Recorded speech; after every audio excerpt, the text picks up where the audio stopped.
Hello student, welcome to my YouTube channel. Student, इस video में हम क्लास 10th मैथ्स की एक्सरसाइज 10.2 का क्वेश्चन नंबर 10 और 11 सॉल्व करेंगे। पहले देखते हैं क्वेश्चन नंबर 10।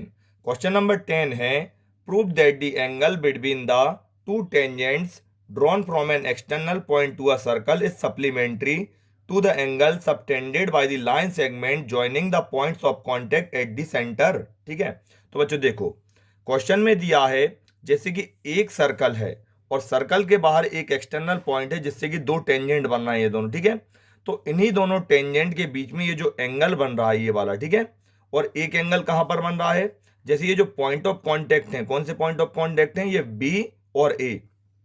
तो सेंटर से इनको जोड़ने वाली लाइन सेगमेंट, जैसे ये लाइन ने यहां पर जोड़ दिया और इस वाली लाइन ने यहां से जोड़ दिया, तो जो पॉइंट ऑफ कांटेक्ट और सेंटर को जोड़ने वाली लाइन सेगमेंट है, तो इनके बीच में बनने वाली जो एंगल है, ठीक है, तो टेंजेंट के बीच में बनने वाला एंगल और पॉइंट ऑफ कांटेक्ट को सेंटर से जोड़ने वाली लाइन सेगमेंट के बीच में बनने वाला एंगल, ये दोनों आपस में सप्लीमेंट हैं, ये हमें प्रूव करना है। ठीक है, तो स्टूडेंट देखो, इस तरह से इसका डायग्राम बनेगा। पहले एक हम सर्कल बनाएंगे जिसका सेंटर क्या होगा, ओ होगा। फिर पी एक एक्सटर्नल पॉइंट होगा जहां से कि दो टेंजेंट ड्रॉ होंगे, कौन कौन से, एपी और बीपी। क्वेश्चन में क्या दिया है, इन्हीं दोनों टेंजेंट के बीच में बनने वाले एंगल मीन्स कौन से, ये वाला एंगल, और पॉइंट ऑफ कांटेक्ट और सेंटर को जोड़ने वाली ये जो लाइन सेगमेंट है, तो इनके बीच में बनने वाले एंगल, ठीक है, तो ये दोनों आपस में क्या होना चाहिए, सप्लीमेंट होना चाहिए, हमें प्रूव करना है। तो स्टूडेंट देखो, सबसे पहले हमने यहाँ पे लिखा सॉल्यूशन में हमारे पास क्या गिवन है, तो हमने यहाँ पे लिखा a circle with centre O and AP and BP are two tangents. ठीक है, ये हमें क्वेश्चन में गिवन है। अब हमें प्रूव क्या करना है, तो हमने यहाँ पे लिख लिया टू प्रूव। तो स्टूडेंट देखो, प्रूव हमें ये करना है जैसे कि ये वाला एंगल और ये वाला एंगल, इन दोनों को आपस में सप्लीमेंट प्रूव करना है। तो स्टूडेंट एक काम करते हैं, हम इनका नाम दे देते हैं। यहाँ पर एंगल 1 नाम दे देता हूं मैं इसका, और इसका नाम दे देता हूं एंगल 2।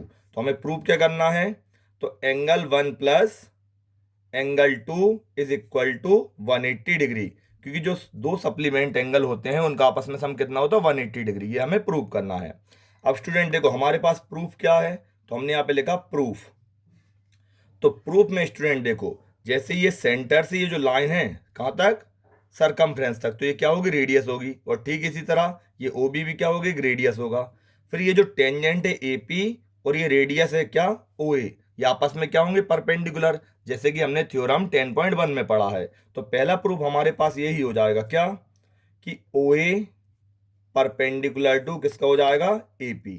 ठीक है, अब रीजन क्या हो जाएगा, तो रीजन हो जाएगा टेंजेंट्स परपेंडिकुलर टू रेडियस। ठीक है, ये इसका रीजन हो गया। अब देखो, जब ये दोनों आपस में परपेंडिकुलर हैं तो सिंपल है, यहाँ पर जो एंगल बनेगा बच्चों कितने डिग्री का हो जाएगा, 90 डिग्री का। ठीक इसी तरह ये ओ बी और बी पी ये भी आपस में परपेंडिकुलर हो जाएंगे, क्योंकि ये रेडियस है और ये टेंजेंट है। तो अब देखो, जैसे ओ ए परपेंडिकुलर टू ए पी हो गया, तो यहाँ पर ये जो एंगल बनेगा इसका हम नाम देते थे एंगल नंबर 3। तो इसके कारण क्या हो जाएगा, देयरफॉर जो एंगल 3 है वो कितना हो जाएगा, 90 डिग्री। ठीक है, और सेम इसी तरह यहाँ पर लिख देंगे हम O B perpendicular to BP, और रीजन में बच्चों आप सेम ये जो ऊपर मैंने लिखा reason, tangent perpendicular to radius, ये रीजन यहाँ पर लिख देंगे। तो यहाँ पर भी देयरफॉर ये जो एंगल बी है इसे हम नाम देते थे एंगल 4, तो ये कितना हो जाएगा, angle 4 is equal to 90 degree, इतना हो जाएगा। ठीक है, अब बच्चों देखो, यहाँ पर कितनी साइड हो रही है, 1 2 3 4, ये जो फिगर बन रहा है इसमें कितनी 4 साइड हो रही है, और 4 साइड वाला क्या होता है, क्वाड्रिलेटरल होता है। तो हम यहाँ पर लिखेंगे इन क्वाड्रिलेटरल, अब देखो इसका नाम रख देते हैं हम ए ओ बी पी, ए ओ बी पी। तो स्टूडेंट देखो, क्वाड्रिलेटरल में इसमें कितने एंगल बन रहा है, 1 2 3 4, और क्वाड्रिलेटरल का जो एंगल होते हैं उनका सम कितना होता है, 360 डिग्री। तो सिंपल हम यहाँ पे लिख देंगे angle 1 plus angle 2 plus angle 3 plus angle 4 is equal to में कितना आ जाएगा, 360 डिग्री। ठीक है, इतना लिख दिया। अब देखो, ये जो एंगल 1 और एंगल 2 है, तो इन्हें तो बच्चों हमें प्रूव करना है, इसको हम ऐसे लिख देंगे एंगल 1 प्लस एंगल 2 प्लस, अब देखो एंगल 3 कितना है, 90 डिग्री, और एंगल 4 भी कितना है, 90 डिग्री। तो यहाँ पर 90 डिग्री प्लस 90 डिग्री, और इक्वल में कितना जाएगा 360 डिग्री, इतना हो गया। अब एंगल 1 और एंगल 2 को तो हम ऐसे कैसे लिखा रहने देंगे, यहाँ पर 90 और 90 कितना हो जाएगा 180 डिग्री, ठीक है। और इक्वल में कितना आएगा 360 डिग्री, इतना लिख दिया। फिर angle 1 plus angle 2 as it is रहेंगे। फिर इक्वल में क्या हो जाएगा 360, ऐसे कैसे लिखा रहेगा, ये जो प्लस का 180 है उस तरफ चला जाएगा, किसका हो जाएगा माइनस का हो जाएगा, ठीक है। अब जो देखो एंगल 1 प्लस एंगल 2 ऐसे ही रहेगा। फिर 360 में से 180 जाएंगे, कितना बचेगा 180 बचेगा। तो देखो एंगल 1 और एंगल 2 का सम कितना आ गया 180 डिग्री आ गया, ठीक है। यही बच्चों देखो हमें प्रूव करना था स्टार्टिंग में, एंगल 1 प्लस एंगल 2 180 लाना था। तो देखो टेंजेंट के बीच का एंगल और पॉइंट ऑफ कांटेक्ट और लाइन सेगमेंट जो कि सेंटर से ज्वाइन हो रही है उनके बीच के एंगल का सम कितना हो गया 180 हो गया, यही हमें प्रूव करना था। तो हम यहाँ पे लिख देंगे hence angle 1 plus angle 2 is equal to 180 degree, हमने क्या कर दिया प्रूव कर दिया, ठीक है। चलो स्टूडेंट अब देखते हैं next question. Student next question है question number 11, prove that parallelogram circumscribing a circle is a rhombus. Means एक पैरेललोग्राम है जो कि सर्कल के चारों तरफ बना हुआ है, तो हमें इसे रोम्बस प्रूव करना है, ठीक है। तो स्टूडेंट देखो डायग्राम आप इस तरह से बनाओगे, ये एक हमने सर्कल ड्रॉ किया और इसके चारों तरफ एक क्या बना दिया पैरेललोग्राम। फिर अब ये जो पैरेललोग्राम है वो सर्कल को देखो किस किस पॉइंट पर टच कर रहा है, पी क्यू आर और एस, ठीक है। और पैरेललोग्राम का नाम हमने क्या रख दिया ए बी सी डी। तो देखो सबसे पहले हमें गिवन क्या है, तो गिवन है हमें parallelogram A B C D circumscribing a circle. फिर प्रूव क्या करना है, तो हमें इसी पैरेललोग्राम को बच्चों रोम्बस प्रूव करना है। तो हमने यहाँ पे लिख दिया to prove parallelogram A B C D is a rhombus, ठीक है। अब देखो जो हमारे पास प्रूफ क्या क्या होगा, तो सबसे पहले तो एक हम जो पैरेललोग्राम की प्रॉपर्टी होती है उसी का यूज करेंगे। पैरेललोग्राम की क्या प्रॉपर्टी होती है, जो अपोजिट साइड रहती हैं उनकी लेंथ आपस में क्या होती है इक्वल होती है।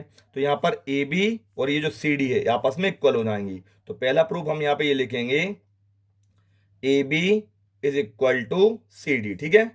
एंड और देखो इसी तरह ये जो बी सी साइड है वो किसकी हो जाएगी ए डी के इक्वल हो जाएगी। तो यहाँ पर B C is equal to A D, ठीक है, इतना लिख दिया। इसे हम नाम दे देंगे इक्वेशन फर्स्ट का। और रीजन क्या हो जाएगा, तो रीजन में हम लिख देंगे अपोजिट साइड्स ऑफ पैरेललोग्राम, ठीक है। ये पैरेललोग्राम की अपोजिट साइड है और अपोजिट साइड की लेंथ आपस में इक्वल होती है। अब देखो और प्रूफ हमारे पास क्या होंगे, तो बच्चों देखो जैसे कि हमने एक पहले भी क्वेश्चन में किया था, जैसे ए अगर एक्सटर्नल पॉइंट है, ये पूरा सर्कल है, ए एक्सटर्नल पॉइंट है, तो देखो इससे दो टेंजेंट बन रहे हैं, कौन से, एक ए पी और ए एस।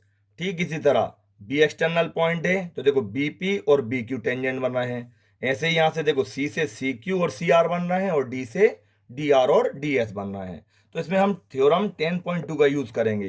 तो देखो हम सबसे पहले यहां पर लिख देते हैं the length of tangents drawn from same external point are equal, ठीक है। मीन्स टेंजेंट जो कि एक ही एक्सटर्नल पॉइंट से बनते हैं उनकी लेंथ आपस में क्या होती है इक्वल होती है। तो देखो इससे हमारे पास क्या क्या जाएगा, तो स्टूडेंट देखो जैसे कि ये ए पी और ए एस कहाँ से बनना है, ए से बनना है, तो यहाँ पर ये हो जाएगा A P is equal to A S हो जाएगा। इसे हम नाम दे देंगे इक्वेशन फर्स्ट का। और रीजन बार बार ना लिखना पड़े इसलिए मैंने यहाँ पर ये थ्योरम लिख दी।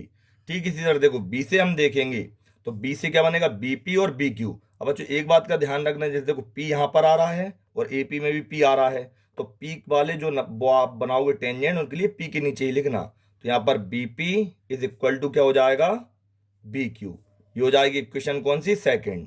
अब देखो सी पॉइंट से सी क्यू और सी आर, ठीक है, तो सी क्यू हम कहाँ पर लिखेंगे इस तरफ और सी आर को यहाँ पर लिखेंगे सी आर और इक्वल टू क्या हो जाएगा सी क्यू, क्यों से क्यू की जोड़ी बन रही है, ठीक है। अब देखो नेक्स्ट क्या हो जाएगा डी से डी आर और डी एस। तो स्टूडेंट हम क्या करेंगे डी आर को इस तरफ लिख लेंगे, देखो दोनों में आर आर आ रहा है, ठीक है।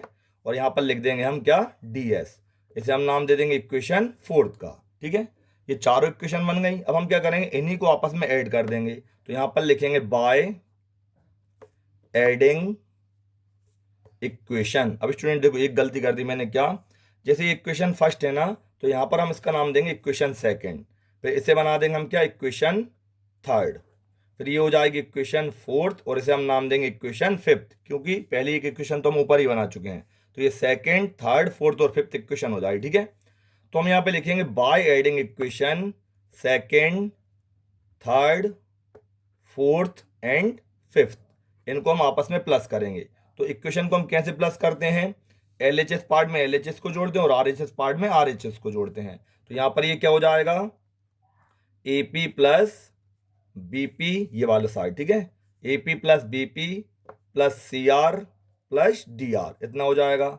और इसके इक्वल में क्या होगा, तो यहां से इस वाली साइड को जोड़ देंगे, AS plus B Q plus C Q plus DS, इतना लिख दिया, ठीक है। अब स्टूडेंट देखो, एपी और बीपी से मिलकर क्या बनेगा, तो देखो एपी और बीपी से मिलकर ये पूरी कौन सी साइड बनेगी, ए बी। तो हम यहां पर लिख देंगे A B plus C R और डी आर से देखो मिलकर क्या बनेगा, तो ये सी आर और डी आर से मिलकर ये पूरी कौन सी साइड बनेगी, सी डी। तो हम यहां पर लिख देंगे सी डी। अब देखो ठीक इसी तरह ए एस और डी एस, क्योंकि देखना ए एस इस तरफ है और क्या है, डी एस इस तरफ है, सॉरी, ए एस और डी एस से मिलकर क्या बनेगी, ए डी बनेगी। लेकिन इसमें देखो ए एस और डी एस दूर दूर हैं, तो दूर दूर भले ही हो हम उन्हें पास पास कर देते हैं, लो चलो। तो ए एस प्लस हमने डी एस यहां पर लिख दिया, और B Q plus C Q ऐसे कैसे लिख दिया। तो यहां पर तो A B plus C D ऐसे कैसे लिखा रहेगा। अब देखो ए एस और डी एस से मिलकर ये क्या बन जाएगा, ए एस और डी एस से मिलकर पूरी ए डी साइड बन जाएगी, ठीक है। तो यहां पर हम ये लिख देंगे ए डी प्लस, और बी क्यू और सी क्यू से मिलकर बन जाएगी साइड कौन सी, बी सी, इतना लिख दिया। अब स्टूडेंट देखो हम क्या देखेंगे, जैसे कि ए बी और यहाँ पर क्या आ रहा है, सी डी, और यहाँ पर A D plus B C आ रहा है। तो देखो हमने इक्वेशन फर्स्ट में क्या माना था, ए बी और सी डी आपस में इक्वल थी और बी सी और ए डी भी आपस में इक्वल थी।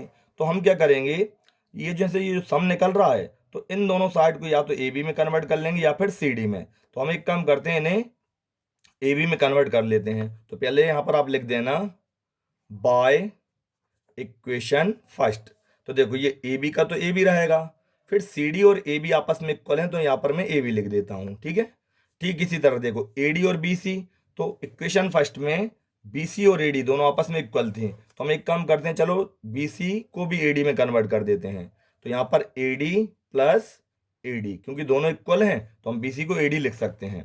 तो देखो यहाँ पर क्या हो गया, ए बी दो बार हो गया, तो यहाँ पर हो जाएगा टू ए बी। फिर यहाँ पर ए डी दो बार हो गया, तो कितना हो जाएगा, टू ए डी हो जाएगा, ठीक है। अब देखो टू से टू क्या हो जाएगा, कैंसिल हो जाएगा। यहाँ पर क्या बचा, A B is equal to A D, इसे हम नाम दे देंगे इक्वेशन सिक्स का, इतना हो गया, ठीक है। अब स्टूडेंट देखो ए बी और ए डी, जरा डायग्राम पे नजर दौड़ाओ, तो देखो ए बी और ए डी पैरेललोग्राम है, इसकी दो एडजेसेंट साइड अगर आपस में इक्वल हो गई, कौन कौन सी, ए बी और ए डी। तो जब पैरेललोग्राम की दो एडजेसेंट साइड आपस में इक्वल हो जाएंगी, तो वो क्या बन जाएगा, रोम्बस बन जाएगा, ठीक है।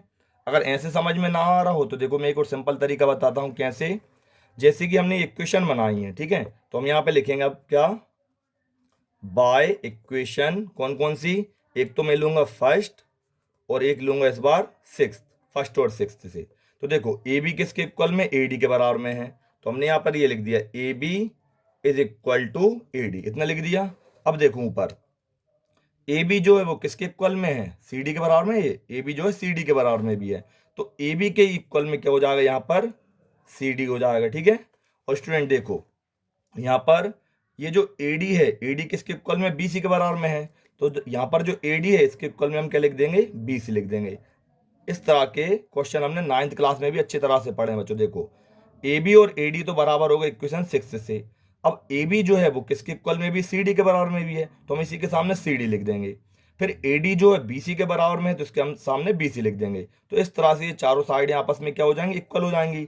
आप चाहो तो यहाँ पर थोड़ा सिक्वेंस में जमा लेना, तो ए बी बराबर में बी सी के इक्वल में सी डी के इक्वल में ए डी।